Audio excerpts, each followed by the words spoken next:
Hello and welcome to the Comets Showcase. I'm here, host Greg Nakashima, and I'm here to introduce you the coaches, the athletes, the alumni who've done it big or are doing it big here at Sacred Heart High School. Now, we are a small school east of downtown LA, and I'm here to share their stories, their experiences, to see if, like me, you get inspired by their accomplishments and challenges they've gone through. So, without further ado, let me present to you our next guest. She is the most dominant volleyball player that we've ever experienced here at Sacred Heart High School and coach. Her name is Miss Jennifer Beltran Rodriguez. Mrs. Rodriguez, how are you doing today? I'm doing well, thank you. Good. Well, I got to tell everyone here. So she attended Marymount High School. She played all 4 years, played libero and outside hitter. And then her freshman year was a part of the team that won state. Now, she then ended up receiving a 4-year athletic scholarship at the University of Illinois, where she played 4 years as the libero. Now, at University of Illinois, she holds the Big Ten record for second in all-time digs. She is a part of the only University of Illinois team to make it to the volleyball finals, NCAA volleyball finals, and was the honorable All-American in the whole country, 2013, 2014. She is now in her 8th year at Sacred Heart High School. She's been coaching volleyball all 8 years, leading our volleyball team to heights. I mean, soared high. She came in taking a team that, you know, was growing, and then she, 3 years later, took them to be the league champions and has been league champions ever since, 4 years straight, and has taken the team the last season to the Final Four in the Southern Section and also state. Yes, her biggest or newest chapter in her life is being married, as she was married last June. Congratulations. Thank And yes, this is a little bit about Mrs. Rodriguez. I keep calling you Miss Beltran, but it is now Mrs. Rodriguez. It's crazy. Takes a bit to get used to. Yeah.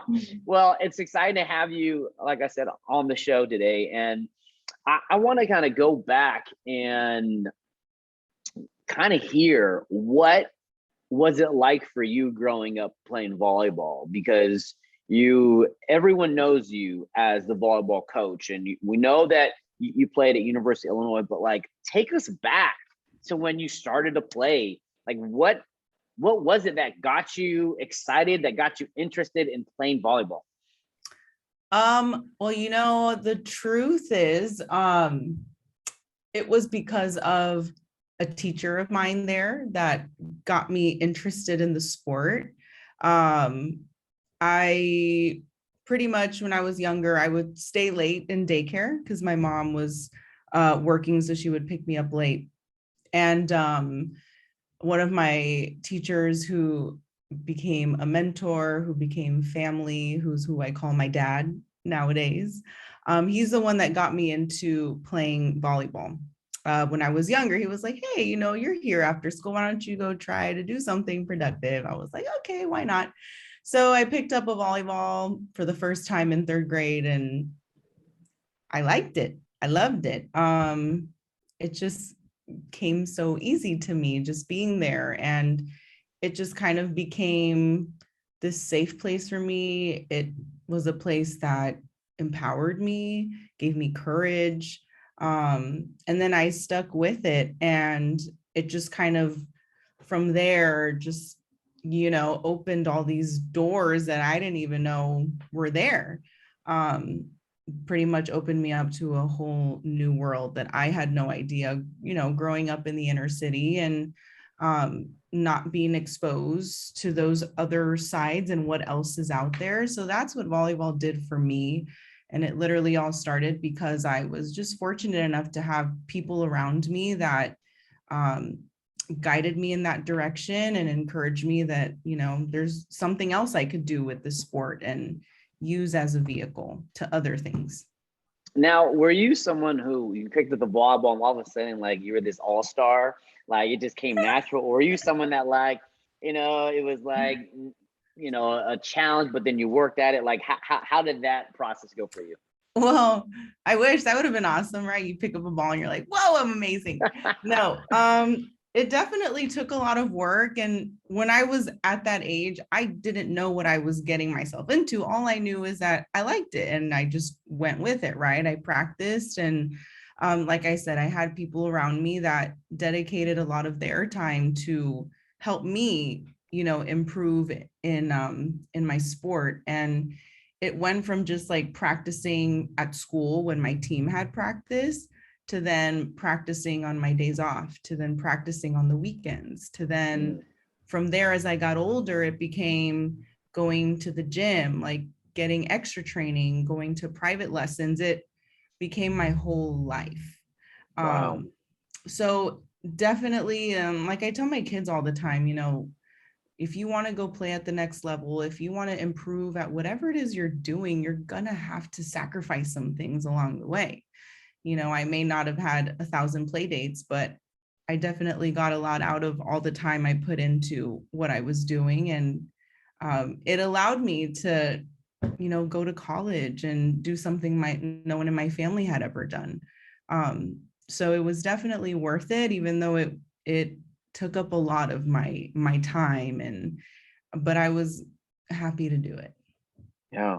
Well, you said you had, a teacher that really started to, he saw something in you, and then he stood for you. He took a stand for you, and then he became part of family. Like, tell me more about that. Yeah. So, well, those of you who do know me and, have seen my family, Mr. Junior is what everyone calls him at St. Thomas, where I went to school. But him and his wife and his family basically took me under their wing and helped me along this journey. And, thankfully my mom had someone to also help support me in that sense, because she dedicated a lot of time to working just to simply put food on the table and make sure there was a roof over my head. So for her to do that alone was just not going to happen, right? But they, had a conversation with my mom, and then from there, that's how it all went. I mean, they would drive me to my club practices, to my, workouts. They would train me on the weekends. They were a really big part of my life throughout all that, and they still are. I mean, like I said, anyone who knows them, have seen them, they're just Jen's family, right? So yeah, they're till this day big part of my life. That's so special. That's so special. Tell me, like, it sounds like you're, you grew up in the inner city, right? And there were challenges you've experienced. Like, do you ever wonder what would life be like if you didn't have volleyball? Like, what your life would have been like? All the time. All the time I think about it.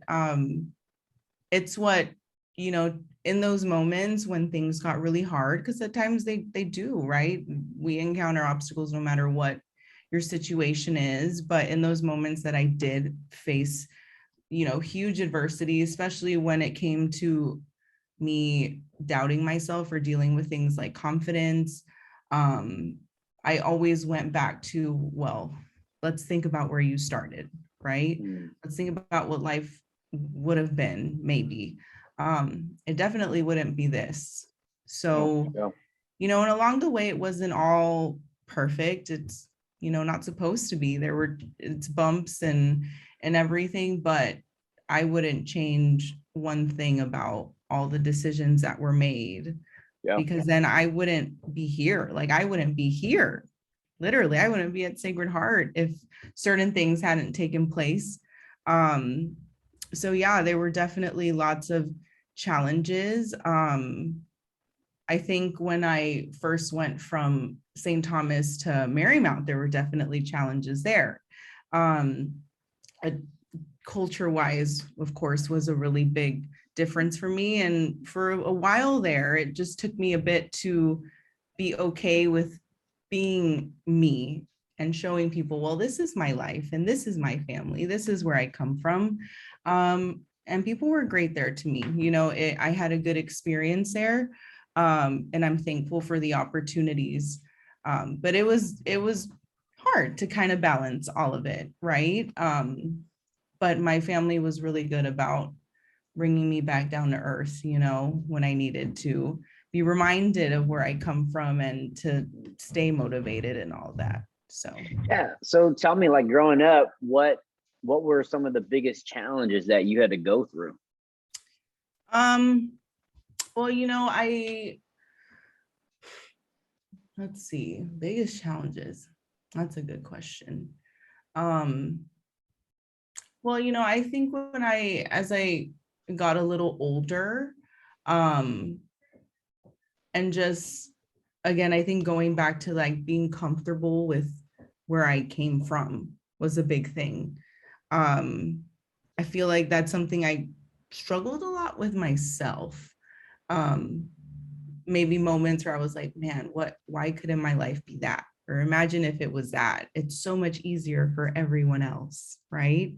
I definitely had moments like that, where in my time of sacrificing all the things that I did in order to get to, where I got, there was definitely moments like, well, why can't I just be normal?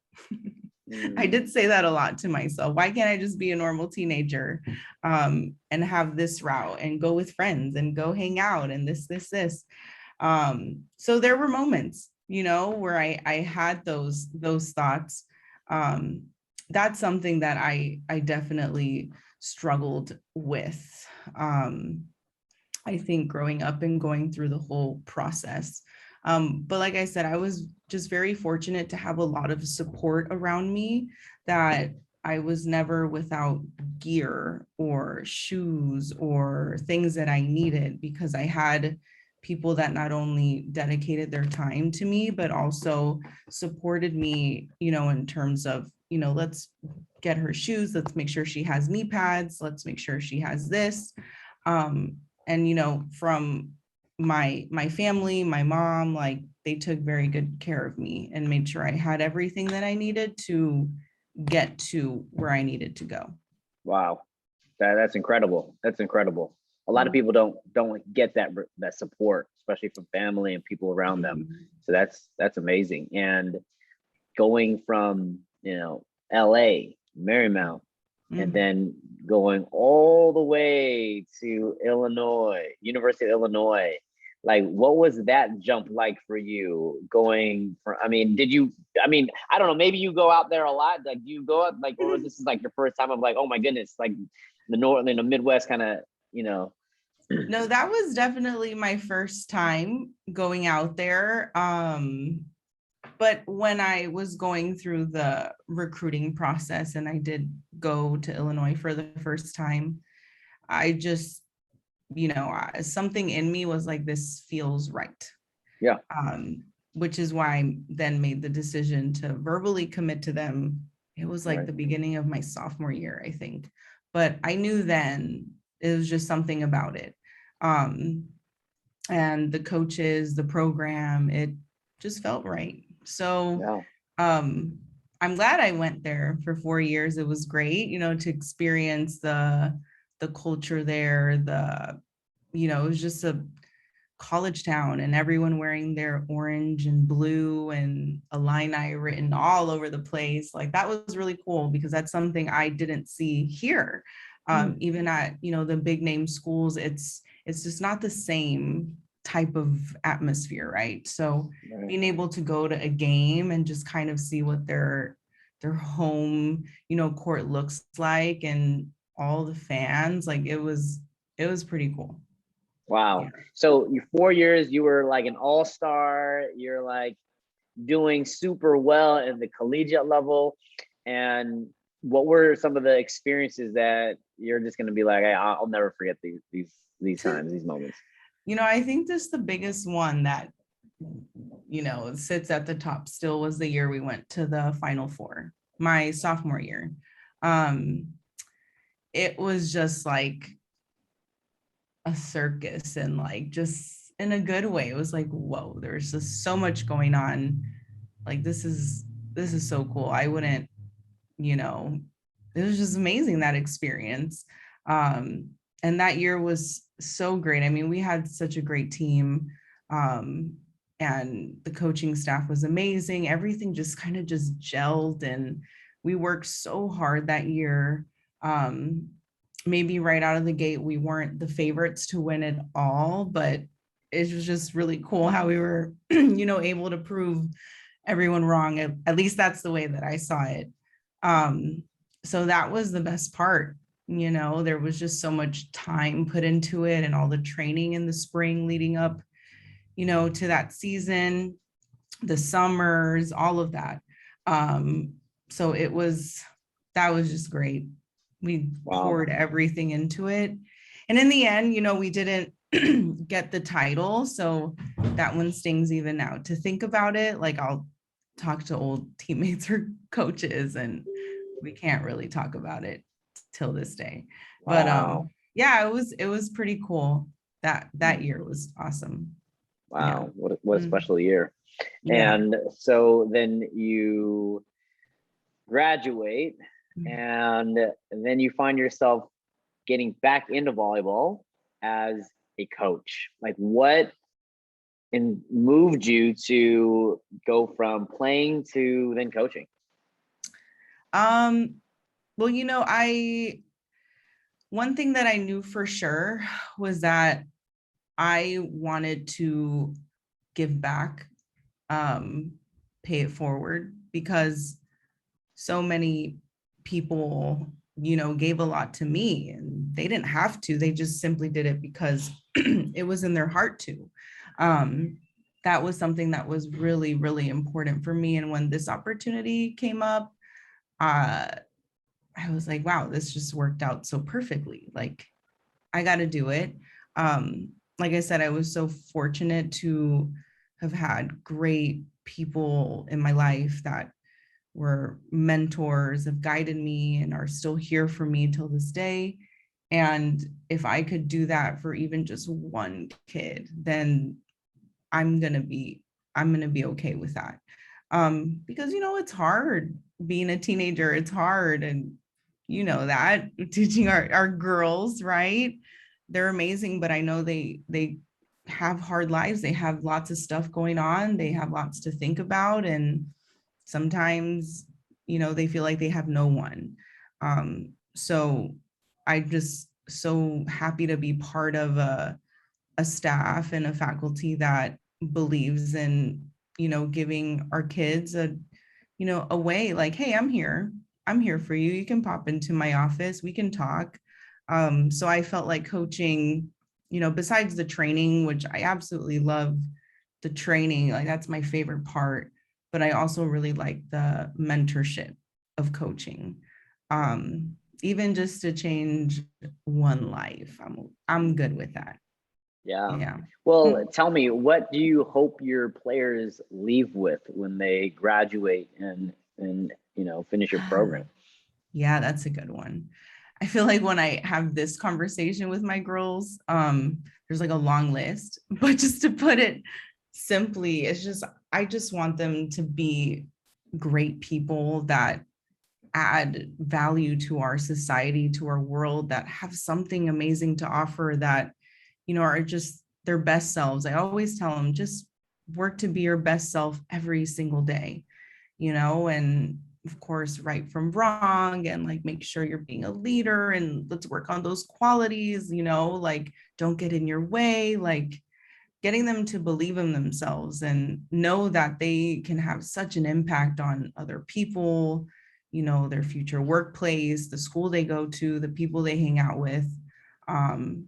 So as long as they know that, be my best self every day, they can do that, then I've done my job.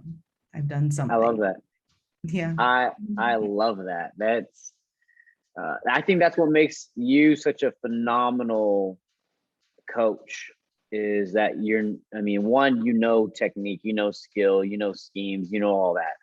But on top of that, it's not just about winning the set, winning the game. It's like you want them to win as women, as Mhm. individuals, and to go out and impact the world. I think I think really that's what makes you, sets you apart from all the other coaches in our league. It's like Sacred Heart has top-notch coaches, and it's coaches like you that are able to influence and impact these girls in ways that are beyond just a sport, using the sport. So I love that. I love that. Thanks. Now, let's talk about your team. So let's talk about the team. Like, the pandemic, right? Like, didn't have a season last year, so you have a whole different team now. Like, the seniors that you would have had last year, they're gone, and those sophomores are, everyone's moved up, right? And so looking at what's to come, how's it looking like? What's your thoughts on that, Coach? Well, this team is very young. They're a very young team. And, I even told them on day one, like, the last time we were here, like, you were sophomores, some of you, freshmen, some of you, and now you're being asked to step up and be leaders on your team. I know that's a big jump, and it's something that we're going to have to dedicate time to. Like right now, I have two juniors that are captains, and I do have other players that also have leadership roles, even though they don't have that captain title. But with Karina, Viviana, and even Hazel Aka, we've talked, we've tried to find ways to help, this team work through the things that have nothing to do with volleyball. It's just, working through the mental stuff and working on being leaders and working on communicating. That was a really big thing for us. It still is now, but at the beginning is just understanding the best way to communicate with one another, because I have to explain to them, you're all different. That's the best part about this, but we have to find the best way to get through to one another, which isn't going to be the same for every player. You have to put the time in to get to know, each one of your teammates and see what's going to work. So that was something big that we had to work through, because, along with the fact that they haven't been here for a whole year and a half, was just, they're also working through, dealing with school now, and they feel overwhelmed, and there's all these other things that they're dealing with too. So there was a lot to work through there, and we still are till this day. But they definitely have shown glimpses of how great things could be. And when those moments happen, we make sure as coaches to highlight that and tell them, like, look, this is what we could be. Why did we get here? Why did we get these results? And then if they can tell me, then I'm like, good, you're learning something. That's one of the things we ask them a lot during just practice and games. What happened? What happened? You tell me. Because, we want to get to the point too, where the athlete is able to say, oh, well, I need to move my feet. Oh, well, I need to communicate more. If they're telling me what they have to do, what they have to fix, what they have to improve, that's good. That means they're aware. That means they've been listening. They have it. They just now need to work on executing it and just being a lot more disciplined. So yeah. There's like a higher level of thinking. It's like, you're not just telling them, it's like, no, you tell me what you're supposed to be doing, so that they can really internalize and coach themselves and know and understand the game to be able to take it to the next level. Yes. Wow, Yes. that's great. I love that. Yeah. I love that.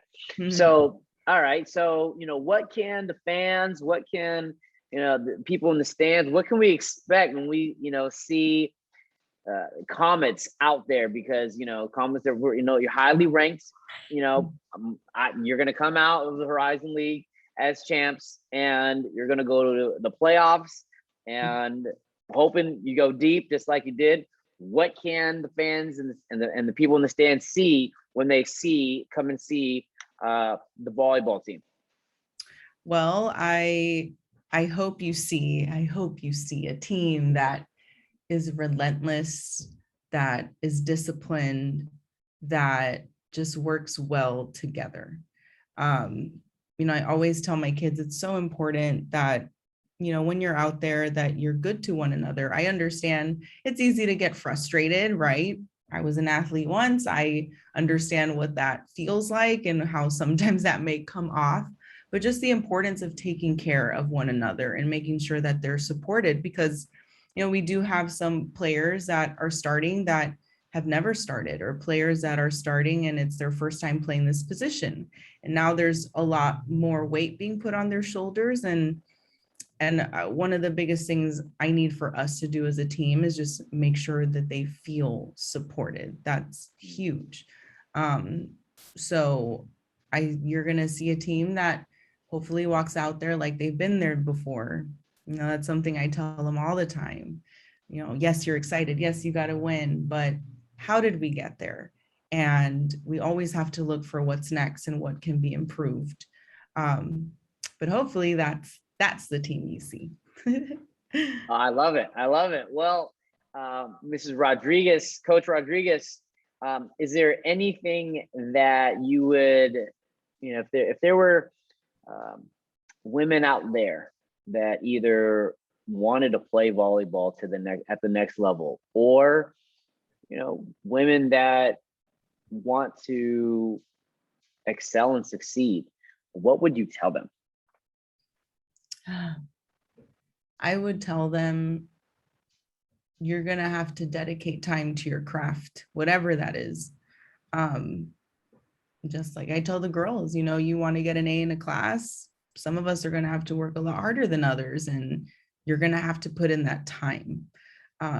I think that's the biggest thing. We have so many distractions around us, and our kids do even more, right? So it's just kind of cutting through the noise and make sure you're prioritizing your goals, and you have goals, and you're doing those things every single day to get there.